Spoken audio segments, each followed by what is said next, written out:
Salut à tous. Aujourd'hui, on va pas vous faire une vidéo sur des idées cadeaux pour bibliophiles, mais on va quand même se concentrer sur une catégorie d'objets dérivés de cette passion que l'on a. Et en plus, on va vous parler de notre décor, on a des nouveaux cadres. Les lithographies, les sérigraphies, les fanarts. Enfin bref, les affiches quoi.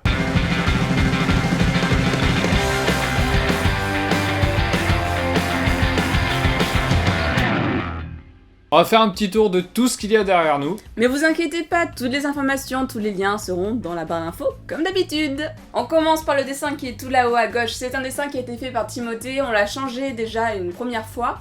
Là, il s'agit d'un fanart réalisé une fois qu'il a lu Le Clan des Otori. Et c'est moi qui ai fait l'aquarelle, et comme il a dit l'aquarelle était plutôt sympa, il a voulu l'afficher. Voilà. On sort un peu de l'univers des bouquins et des livres pour aller sur de la série avec Supernatural, un magnifique print représentant la Impala avec en trait blanc dessus tous les éléments qui servent à détruire les démons. Je suis un grand fan de cette série et je trouve que ce print dégage un petit quelque chose bien coolos. Et on continue par cette affiche qui est en fait une lithographie du tome 5 d'Orphelin qui a été réalisée par Massimo Carnevale que l'on a eu sur le stand de Glénat à la Paris Comics Expo. En fait, souvent, les éditeurs nous permettent d'avoir des lithographies, d'avoir un peu des objets dérivés comme ceux que vous allez voir derrière nous. Ça va revenir régulièrement dans la vidéo, en achetant bien sûr plusieurs livres sur leur stand. On enchaîne avec deux tableaux d'une dessinatrice qu'on a rencontrée à la Paris Comics Expo de 2016, Lucky Star. Le premier tableau met en opposition la Harley Quinn de Suicide Squad, jouée par la sublime Margot Robbie, et la Harley Quinn plus connue dans son costume tel qu'elle est apparue dans la série animée des années 90, son costume plus traditionnel.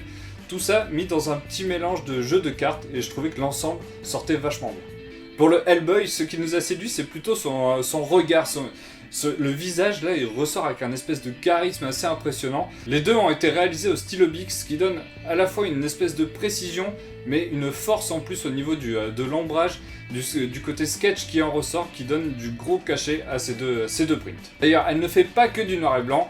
Pour la fête des mères, on a offert à ma mère une Poison Ivy tout en couleur super belle. La prochaine illustration, ça ne peut être que moi qui vous la présente, vu qu'il s'agit d'une illustration sur Harry Potter, que j'aime un tout petit peu, vous l'aurez compris. Ce que j'aime beaucoup dans cette illustration, c'est les tonalités violacées, où on dirait qu'on ne voit pas grand chose à part le château et son lac, et finalement il y a plein de détails comme les centaures, le terrain de Quidditch, le basilic, enfin bref, je vous laisse regarder ça en détail. L'artiste qui l'a réalisé, c'est Anne Lambelé, et le titre de cette illustration s'appelle Never Quite Here at Hogwarts, et on ne peut qu'être d'accord avec elle. Tous les liens sont dans la barre d'infos, je vais aussi vous rajouter un lien de cet artiste qui a fait notre affiche qui moi me plaît énormément mais qui cette fois se passe dans l'univers de la communauté de l'anneau. On passe à un print de Sean Gordon Murphy, un dessinateur que j'adore particulièrement et qui fait plusieurs Kickstarter, à chaque fois je les ai financés. Celui-là est un projet dans lequel il a fait participer plusieurs élèves, il leur a appris de sa manière de travailler, etc.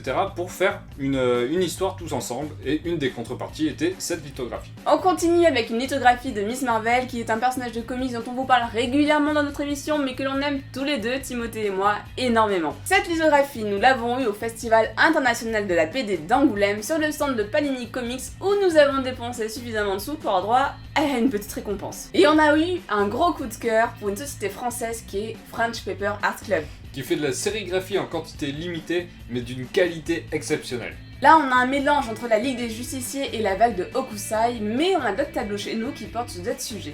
En gros, leur sérigraphie porte soit sur la culture geek, ou aussi la musique. Parmi les tableaux que l'on a rajoutés récemment, il y a aussi ce magnifique triptyque qui m'a été donné par Stéphanie qui dessine. C'est une amie illustratrice bordelaise et qui m'a offert ces magnifiques, enfin moi je suis vraiment fan, dessins sur l'univers d'Harry Potter. On a ici Harry dans la salle des préfets quand il s'apprête à comprendre l'énigme qui concerne l'œuf doré. Et en plus, j'ai eu la chance d'avoir les 3 étapes de son travail, c'est-à-dire d'abord le crayonné, ensuite l'ancrage et ensuite l'ombrage. J'ai voulu leur rendre hommage en les affichant tous les 3 à côté. Et pour finir, on sort encore une fois de l'univers des livres et des comics pour aller dans le jeu vidéo. Ce print représente Jinx de League of Legends, le jeu qui rend totalement accro Audrey, vous devriez la voir jouer, c'est assez marrant. Ce dessin est fait par Mel Milton et c'est aussi via un Kickstarter que je l'ai eu. Donc c'est un dessinateur que j'apprécie énormément, vous devez le suivre sur les réseaux sociaux, il est vraiment très prolifique, il envoie énormément de dessins et ces dessins faits à partir de modèles photos sont encore plus extra. On aurait pu partir sur une autre lithographie autour du comics, mais ça aurait été un peu redondant. On a décidé de changer. Bon, nous on aime un peu l'illustration et ça a été une évidence pour nous de faire ce mur de tableau. Vous aussi, n'hésitez pas à partager votre passion, à l'afficher. D'ailleurs, si vous suivez des gens sur les réseaux sociaux qui dessinent aussi et dont les dessins vous plaisent, n'hésitez surtout pas à les aborder, à leur demander s'ils les vendent, parce que souvent, les artistes, ils sous-estiment un tout petit peu leur travail et ils ont tendance à croire qu'ils ne sont pas vendables. Je ne vois pas du tout de qui tu parles. Sauf pour ceux dont c'est réellement le métier et qui savent estimer le prix de leurs œuvres.